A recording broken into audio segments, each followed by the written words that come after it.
আসসালামু আলাইকুম। আজকে আপনাদের সাথে চীনা হাঁস এবং আমাদের দেশি জাতীয় হাঁস নিয়ে কিছু কথা বলবো এবং এদের মধ্যে যে একটা পার্থক্য আছে সেই বিষয়টা আপনাদের মাঝে তুলে ধরব।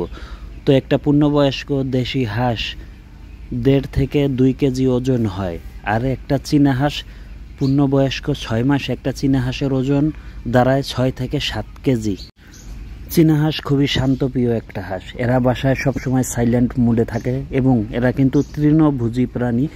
এরা সব কিছু খায়। এরা যেমন গাছের লতা পাতা, গাছের পাতা এবং তরিতরকারির যে অবশিষ্ট অংশগুলো সেগুলো খায়, মানে বিভিন্ন জিনিস খায়। এতে আপনার দামি খাবারগুলো কিন্তু সাশ্রয়ী হয়। কিন্তু দেশি হাঁসে কিন্তু এই ধরনের কোনো খাবার খায় না। এদের বাজার থেকে গমের ভুসি, কুড়া এবং শামুক বিভিন্ন জিনিস কিনে খাওয়াইতে হয়।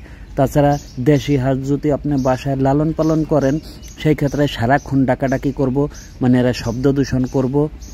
তাছাড়া এদের ডিমের পার্সেন্টেজও খুব কম থাকে এবং আপনি একটা হাঁস বাচ্চা থেকে 6 মাস লালন পালন করে বাজারে নিয়ে বেচতে গেলে সর্বোচ্চ 5 থেকে 600 টাকা বিক্রি করতে পারবেন।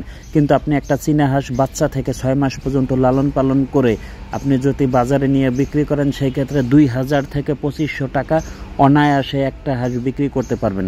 তাই আমি আপনাদেরকে যেটা বলি যে আপনারা আমাদের দেশি জাতীয় হাঁস লালন পালন বাদ দিয়ে আপনারা চীনা হাঁস লালন পালন করুন। চীনা হাঁস পালনে অধিক লাভজনক। এতে আপনার বাড়ির মাংসর চাহিদা একদিকে পূরণ করতে পারবেন, যেমন অন্যদিকে আপনারা বাজারে বিক্রি করে ভালো মুনাফা অর্জন করতে পারবেন। আমি কখনো দেশি হাঁস লালন পালন করি না, কারণ দেশি হাঁস খাবার বেশি খায়, ডিমের পার্সেন্টেজও খুব কম দেয় এবং এরা বাসায় প্রচণ্ড ডাকাডাকি করে। চীনা হাঁস বাসায় আপনি যদি 100 হাঁসও লালন পালন করেন, কোনো শব্দ বা কোনো ধরনের কোনো উচ্ছৃঙ্খল কোনো কিছু সৃষ্টি হবে না। কিন্তু আপনি এই বাসায় 10টা আমাদের দেশি জাতীয় হাঁস লালন পালন করে দেখেন, আপনি বাসায় থাকতে পারবেন না এদের শব্দ, এদের ডাকাডাকিতে।